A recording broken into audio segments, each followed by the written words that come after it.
tu vas aller à l'église. Si tu aimes le Seigneur, tu vas te faire baptiser. Si tu aimes le Seigneur, après, mais là, ils ont commencé tout à travailler pour faire des cartons parce qu'ils ne voulaient plus. Amen. Connaissez vos Bibles. Il ne faut pas qu'ils viennent ici nous apprendre ce qu'est l'évangile, alors que c'est nous qui sommes nés de l'évangile. Au nom de Jésus. Amen. Amen. Regarde ton voisin, tu connais ta Bible. Amen. C'est ça. Donc, dans la Bible, le mot temps est écrit 620 fois. La parole de Dieu parle 2 fois dans le Nouveau Testament au sujet de racheter leur temps.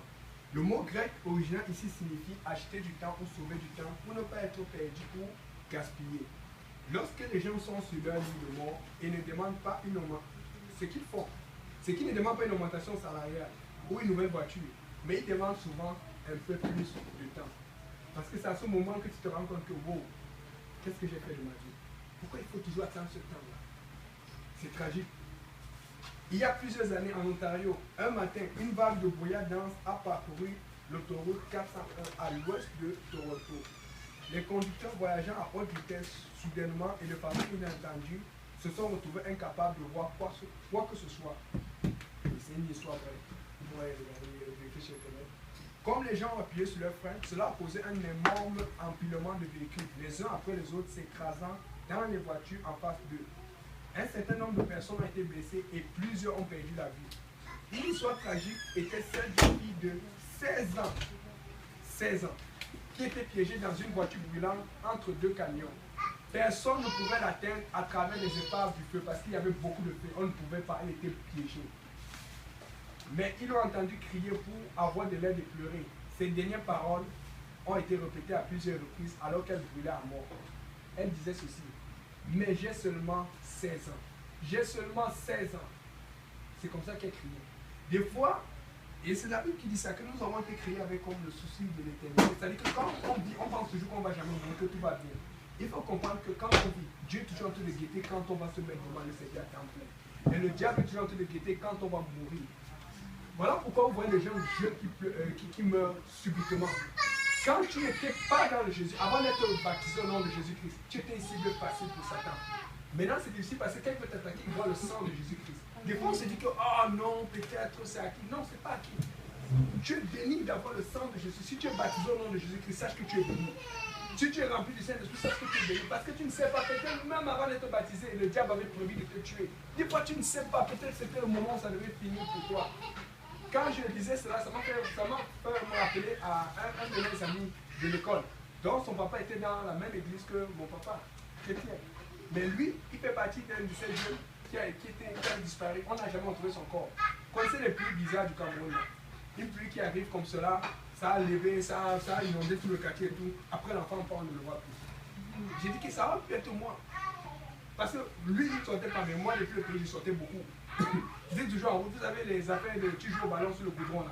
Ah, je faisais un peu la mèche dans tout ça, je revenais toujours avec les blessures au pied. Parce qu'on n'avait pas les terrains de foot conventionnels. Donc le bon foot, en plus c'est chaud là. La voiture, on dit que la voiture, on sort tous. Et puis après la voiture passe, on remet les goals.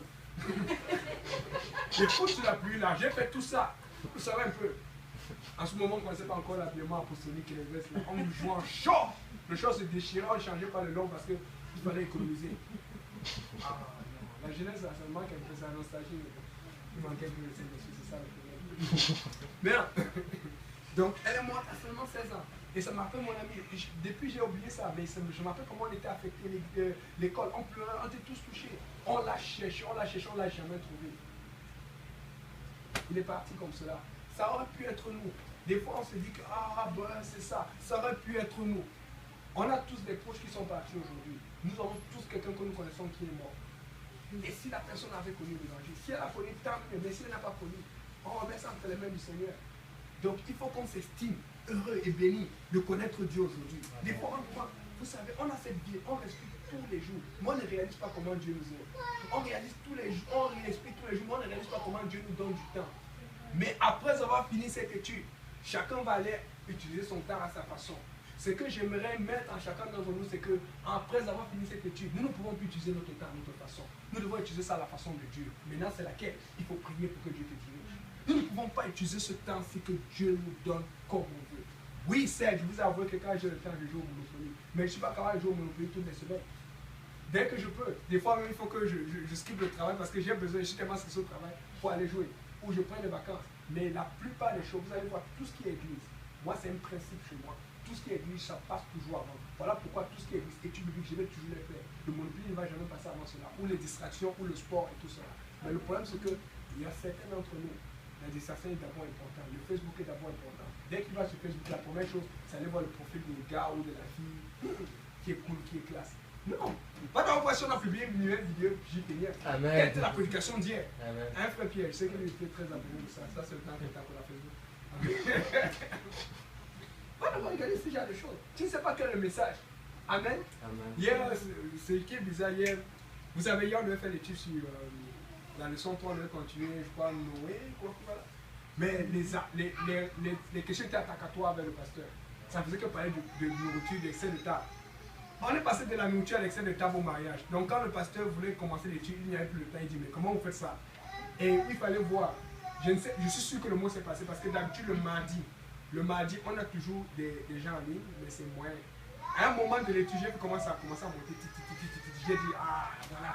Donc je ne veux pas accuser qui, mais je sais qu'il y a certaines soeurs qui regardent ou des personnes qui ont dû donner la nouvelle et en fait c'est chaud aujourd'hui à l'étude. Vous voyez comment les gens sont. Donc ça veut dire qu'il y a des gens qui peuvent souvent regarder le direct, mais qui ne regardent pas parce que le sujet n'est pas intéressant. Vous savez, écoutez, moi j'aime beaucoup les études, je suis un analyste. J'aime beaucoup analyser les choses comme ça.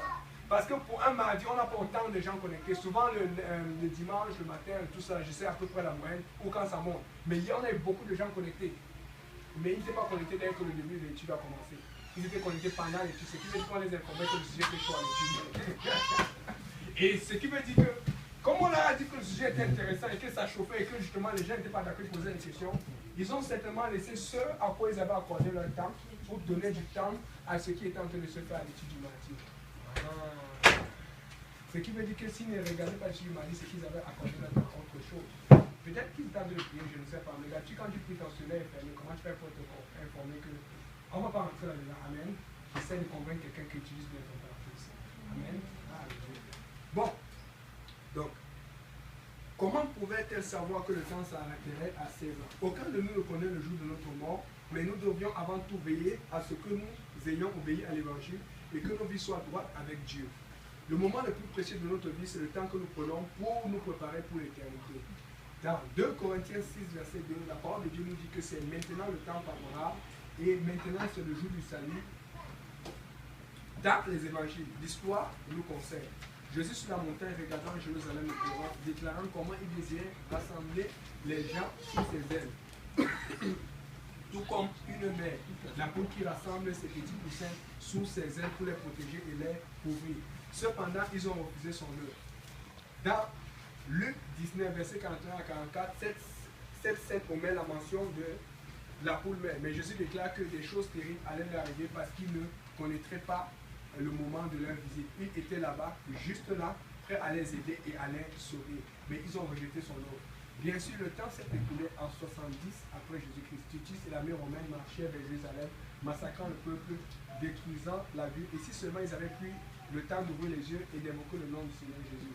Ce qui veut dire que ce que Jésus avait dit, ils ont pris ça à la légère. Mais quand tu regardes l'histoire en 70, après Jésus-Christ, c'est là où Jérusalem a été détruit. On te dit que cette destruction était tellement grave. Les femmes enceinte, les gens. Vous savez, quand quelqu'un est fâché contre toi, vous savez comment la cruauté se passe dans ce monde. Ils ont tué littéralement beaucoup de gens. Il y a eu des massacres. Ce qui veut dire que ça nous donne un peu la réponse à ceux qui disent toujours que ouais, si Dieu est là, pourquoi il y a des guerres? Mais c'est la même chose, c'est parce que Dieu donne toujours des avertissements à l'avance. Dieu va toujours prophétiser, il va dire ne fais pas ça, si tu fais ça, si tel malheur va arriver. Mais les gens n'ont pas entendu l'avertissement. Amen. Et voilà pourquoi dernièrement, quelqu'un qui me parlait dit Yannick, moi j'aimerais être comme toi. Je dis comment? Il dit mais comment tu fais? J'ai dit moi je ne fais pas, je suis comment Dieu. Parce qu'il disait que comment tu fais pour avoir le temps d'aller au travail, d'aller à l'église, de faire tous les études que tu fais et de jouer au Monopoly avec les amis. Je lui ai dit que chaque fois, tu fais d'abord tout ce que Dieu me dit. Et quand tu fais tout ce que Dieu te dit, à force de le faire, Dieu va te libérer ton temps maintenant. Tu vas trouver le temps parce que Dieu veut que tu fasses plus. Si Dieu veut que tu fasses plus, il va t'aider. Il va changer ta façon de manger, ta façon de conduire, ce que tu regardes. Et à force de te changer, des fois quand Dieu va te réfléchir, tu vas dire Seigneur, attends, je veux aussi. Et le Seigneur, nous sommes ses enfants. Il nous aime. Et il va permettre certaines choses. Mais il y a des limites. Donc, je vous dis, c'est ça le secret. C'est simple. commence toujours par faire, même si c'est difficile. Efforce-toi de faire ce que Dieu te demande de faire. Et quand tu vas le faire, tu vas tomber dans une certaine stabilité, dans une certaine constance et tu vas pouvoir gérer ton temps. Mais le problème que nous avons, c'est que nous voulons toujours commencer à faire nos activités. Et quand on finit nos activités, on retourne à l'église ou on essaie à l'étude. C'est la même chose avec la dîme. On va d'abord payer toutes nos factures. Et quand on a fini les factures, on calcule, on dit marque, revenu, marque, cotisation, 10 sur ton. Et quand ça finit, on dit que bon, Seigneur, ça c'était la dîme, mais comme je ne peux pas, je vais payer la partie si je finis le salaire de l'autre que je vais toucher dans 2 semaines. Et on est toujours en te met Dieu en retard. Alors que le Seigneur, la Bible dit qu'il est un Dieu charné. Amen. Et la sœur qu'il a dit bien tout à l'heure, tu aimeras le Seigneur ton Dieu de tout ton cœur, de tout ton âme, de toutes tes pensées. Si tu aimes le Seigneur de tout ton cœur, de toute ton âme, de toutes tes foi, de toutes tes pensées, tu commences à payer quelle partie? La partie de l'église ou la partie personnelle? Amen. Amen. Donc, ce qui veut dire que si vous voulez gérer votre temps, donnez d'abord ce temps à Dieu et Dieu va vous aider à gérer. Si vous voulez gérer votre argent, donnez d'abord cet argent à Dieu et Dieu va vous aider à gérer. Écoutez, moi aussi j'ai fait la même chose. Ça marche, je vous dis, ça fonctionne. Ça fonctionne. Vous savez, j'ai écouté le remède dernièrement. Quand j'ai écouté ça, j'étais dépassé. Il y a quelqu'un, il y a ces personnes qui disent que je suis riche. J'étais dépassé, il dit comment? Avec mon travail, là, je ne peux pas. Parce qu'il calcule, il voit comment je suis impliqué. Dans l'étude, je cotise. Parce qu'il y a des gens avec qui on cotise pour faire l'étude du lundi, on fait les caméras. À la maison, je cotise. Certaines choses, je cotise. La dîme, je paye et tout ça là. Il y a des gens qui le savent parce qu'ils travaillent avec moi. Et puis alors, ils commencent à te prendre pour quelqu'un de riche parce qu'ils savent que pour faire ça, il faut que tu fasses un salaire. Je leur dis non, je ne suis pas riche. C'est seulement parce que quand tu fais ce que Dieu te demande. Je leur dis, je vais donner un exemple. C'est que souvent, quand je compte sur 2-3 mois, et quand je regarde des amis qui font le même travail que moi, qui font beaucoup plus d'argent, qui ont des gros contrats, souvent quand je parle avec eux, tu vas apprendre qu'aujourd'hui, cette semaine, il a eu tel accident. Moi, ça fait longtemps que je n'ai pas eu d'accident. Et je vous dis, j'ai failli avoir des accidents, Dieu m'a protégé. Telle autre semaine, il a eu tel ticket de beaucoup d'argent. Telle autre semaine, sa maman était un problème, il fallait envoyer l'argent. Telle autre semaine, il y a telle situation.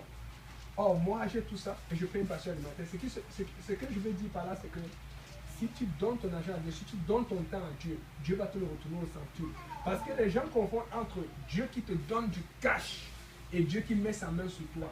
Je ne veux pas que Dieu me donne du cash, je veux que Dieu mette sa main sur moi. Et c'est pour ça qu'on a du mal à comprendre. Quand Dieu met sa main sur toi, il n'y a rien qui ne peut t'atteindre. Parce que pour que ton argent tombe, il faut que le dévoreur arrive. Mais si tu as Dieu avec toi, comment le dévoreur va t'approcher? Il va te regarder de loin, il va fuir. C'est ce qui s'est passé avec Job. Le diable se plaint à Dieu et dit que non, c'est parce que tu l'as protégé. Moi, je veux que Dieu me protège comme cela. Comme on disait, je crois, dans Genèse 30, la Bible dit qu'avant ça, quand Jacob arrivait, c'était Rachel ou rien. Rachel était contente parce qu'elle était...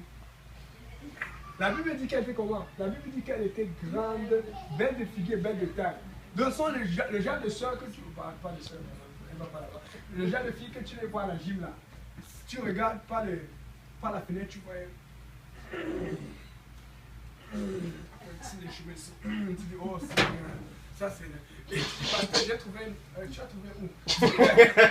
C'est comme ça, c'est déjà là. C'est-à-dire qu'après elle fait les abdos et puis tu vois les veines qui sortent ici, dit Seigneur, alléluia, ça c'est une émission de Dieu, c'est une créature de Dieu.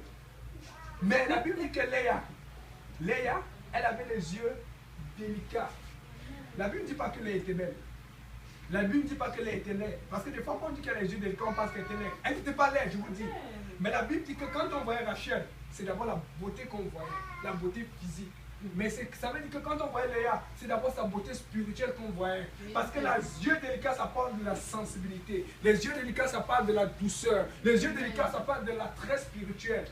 Alors que quand on voyait Rachel, c'est d'abord l'attrait physique. Quand tu as l'attrait physique et que ça finit, ça va finir où après? Ce sont les problèmes. Amen. Et je pense qu'il y a un pasteur qui a bien expliqué ça dernièrement. Quand tu aimes quelqu'un, la personne, vous êtes jeune, vous vous mariez, bien, tu vas costaud, 6 tu vas avec, c'est pas les soeurs, ils aiment les 6 packs pour les 8 packs et tout ça là, serré, bien solide là. Mais le problème c'est que plus le temps passe, les packs commencent à devenir à bouillir, ils jouent un peu. Plus le temps passe, même la finesse, c'est la femme qui bougeait, tout ça, elle commence à dire chérie, je suis fatigué aujourd'hui. Hein? Tu vas voir que tu l'aimes comment? Quand vous passez le temps ensemble, quand tu es capable de le regarder, elle est capable de te regarder, la peau est comme ça là, mais tu as toujours envie de l'embrasser, c'est là où tu vois le vrai amour. Mais les gens disent que, oh, waouh, Lui, il est cute, elle est cute. Non, non, non, non, non.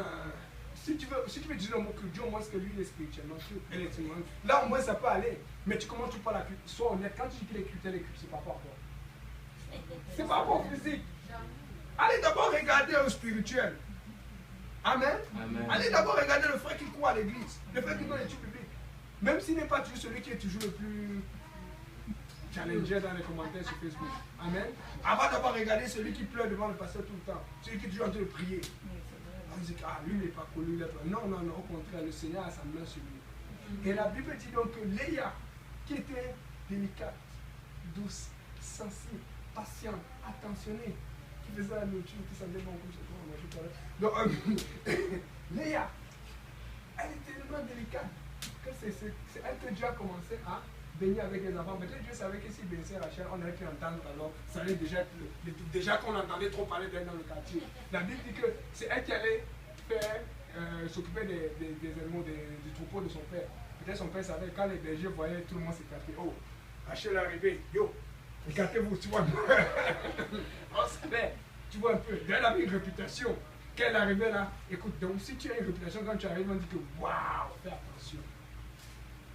Donc, quand tu arrives, pourquoi on dit plutôt waouh, tu vois un peu déjà, comme les Amen. Ok, je crois que vous avez compris ce que je vais dire. Donc, je vais dire alors que, maintenant vous voyez, ça a pris du temps. Parce que la Bible dit que Léa a eu d'abord Ruben. Pas Ruben, mais Ruben, l'autre Ruben était trop têtu. Celui-ci, c'est un bon gars, il aime le Seigneur. Amen. Donc, elle a eu Gad, elle a eu, je crois, Siméon, et puis elle a eu Judas.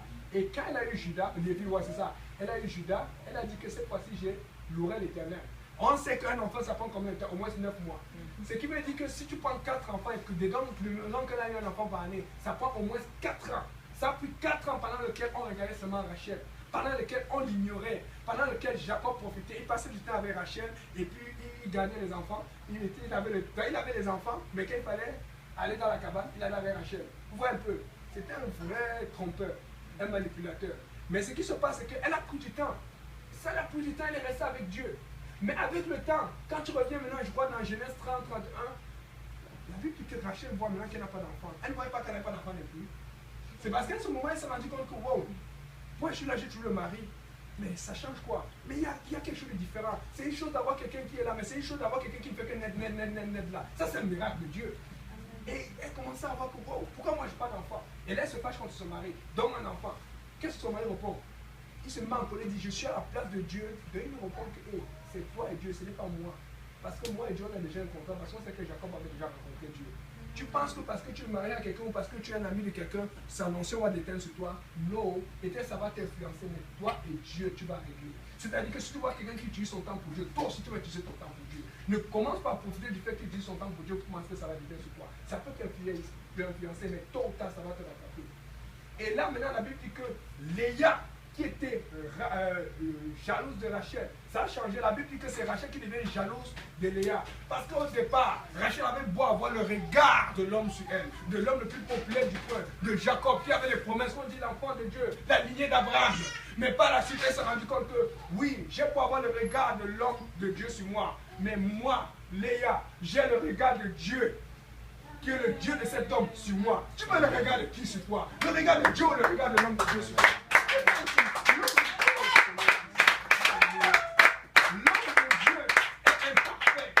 Dieu est parfait. Ce qui veut dire que même si l'homme de Dieu t'apporte la parole qui vient de Dieu, il y a toujours une partie qui va ajouter parce que moi, Dieu m'a donné les paroles de gens. Mais souvent là, tu veux un peu mettre du sel là, comme on avait dit au départ. Mais Dieu va toujours te dire, il va te donner toujours l'heure juste.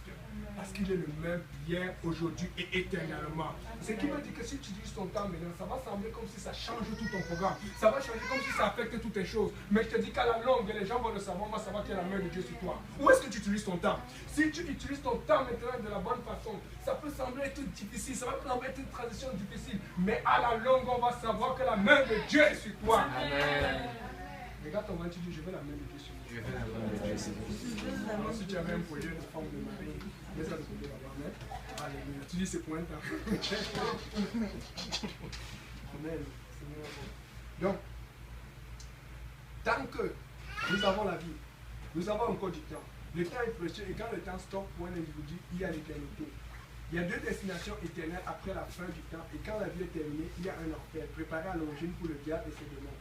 Mais parce que beaucoup de gens ont choisi de suivre l'obscurité et Satan, l'enfer s'est agrandi pour les prendre après leur mort. L'enfer est un lieu de feu et de tourment, un lieu de ténèbres et de gémissement et de grincement de dents, et il n'y a pas d'échappatoire. D'autre part, pour ceux qui prennent le temps de se préparer pour l'éternité et qui croient et obéissent à l'évangile de Jésus-Christ, il y a le ciel. Le paradis est un bel endroit préparé pour ceux qui ont décidé de suivre Jésus. Une certaine expression du ciel est donnée dans le livre de l'Apocalypse, mais c'est sûr que c'est au-delà de tout ce que l'on peut imaginer humainement. Jésus a dit qu'il allait nous préparer une place un jour où nous pourrions vivre avec lui. Pensez-y. Plus de maladies. Oh Seigneur, plus de maladies. Les maux de tête, la fausse grippe qui dépend souvent, dès qu'il pleut un peu là, où il y a un peu de neige là. Ça, j'aime que ça. Plus de douleur, plus de mort, plus de tristesse, plus de larmes ou de pleurs, plus de péché. Surtout pour nous les hommes, nous, on n'aime pas trop pleurer, ça va bien pareil. Et plus de diable. Oh Seigneur, gloire à Dieu. Ce sera vraiment le ciel. Soyons sages, utilisons bien le temps pour nous préparer pour l'éternité. Et regardez même ça. Plus que lorsque nous mourrons ou lorsque nous serons enlevés, c'est pourquoi? C'est pour passer l'éternité, le temps qu'il n'y a plus de temps. Quelque part, soit dans le ciel, soit dans l'enfer. Ce qui veut dire que la façon dont tu utilises ton temps maintenant aura pour résultat le ciel,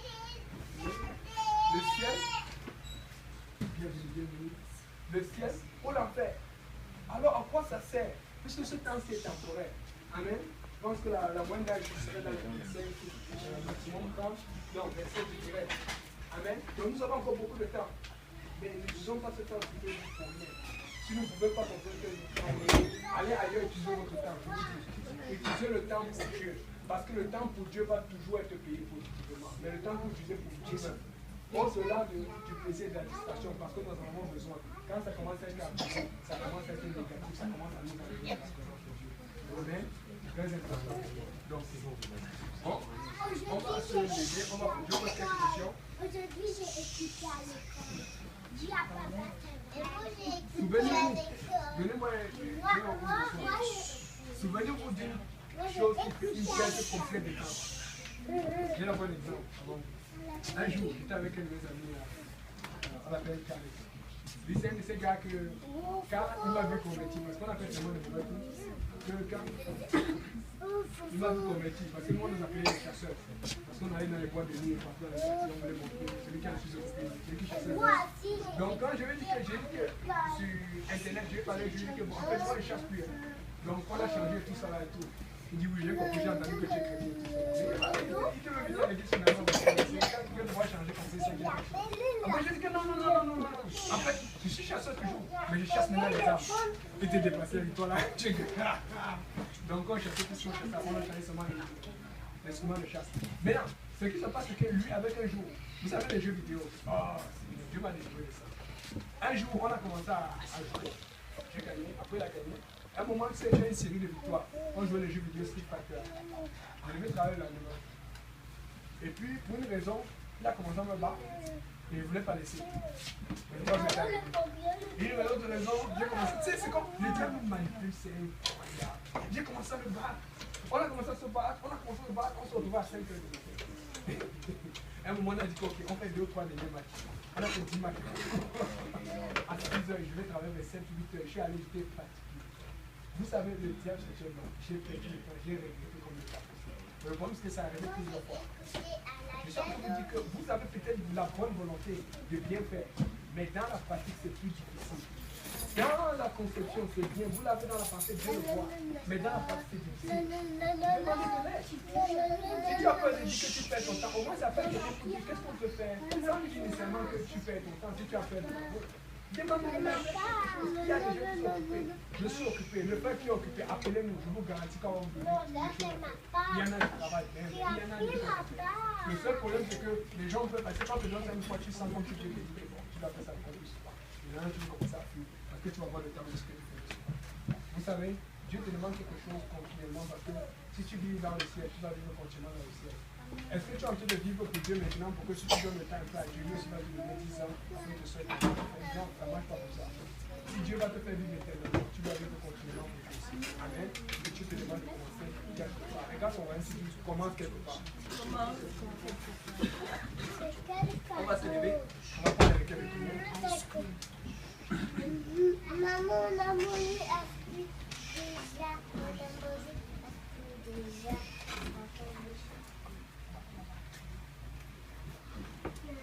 Requête de prière. Salut les doigts. Je sais pas.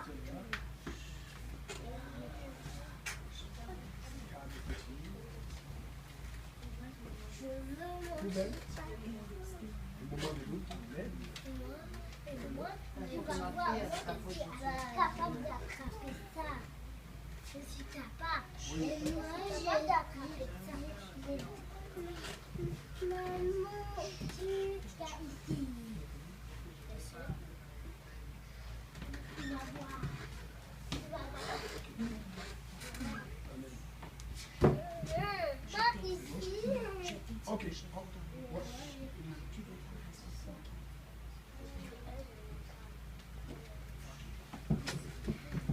Et ton frère aussi. Ok. Ok. On va lever la voix, on va prier le Seigneur. Prions Dieu. Seigneur Jésus, merci Papa pour ce temps que nous avons posé. Seigneur, pour que ta main soit avec nous, que ta main soit avec nous, que ta main nous dirige.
Donc, que tout le monde dise au nom de Jésus. Seigneur Jésus, nous prions pour ce repas, nous prions pour que tu bénisses ce repas, le moment de frapper tout de la ensemble, que ta main s'appelle, que ta main nous constitue le sport, au nom de Jésus. Amen.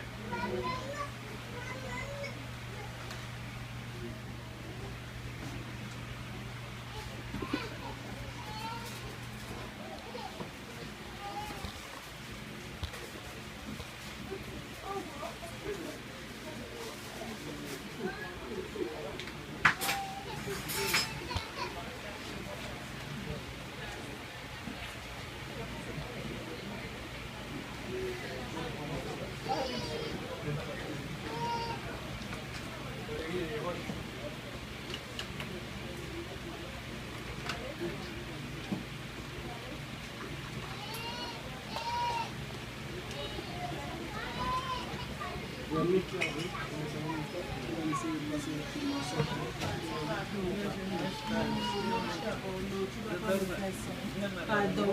Parce que attention, on va sortir.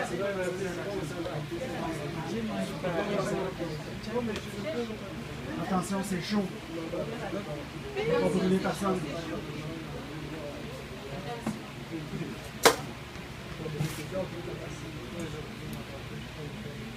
Non, laisse-la là aussi.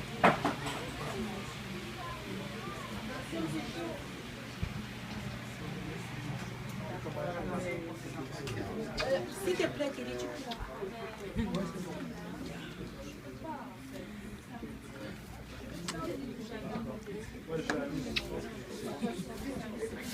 Pour avertir que les cartes sont chaudes. Les fleurs sont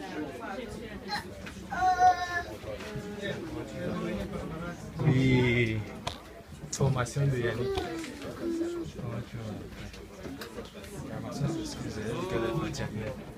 Elle dit qu'elle est fatiguée. Je dis qu'elle vient quand même. Ah oui. Ah, elle se dit, on va faire.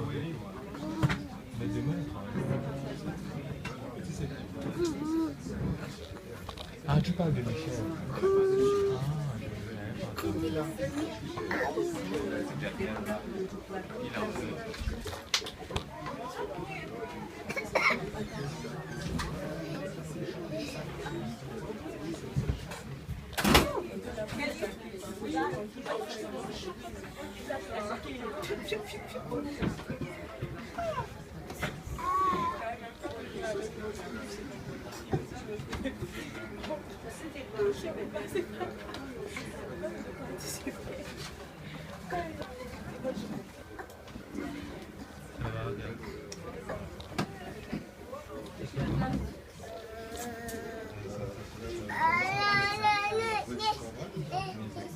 S'il vous plaît, les sandwichs, c'est des... du poulet et des crevettes, ceux qui sont allergiques aux crevettes.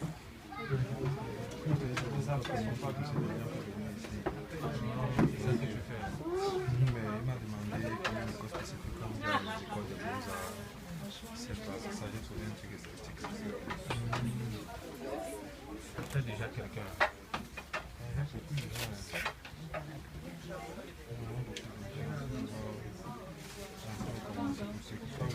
Il y a 20 personnes qui sont dedans. 20 personnes. Tu les as eu où?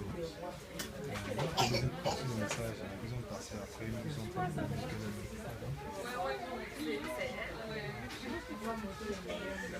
Tu venez. Daniel, Donne touch. tu veux commencer maintenant? Loretta, ça va? Hein? Je sais. Ça va très bien. C'est comment ça? Tu es revenu hier, hein? Nous aussi, c'est cash. C'est cash. À 8 heures? Ça, c'est 8 heures. Ouais, mais maintenant, il fait 22.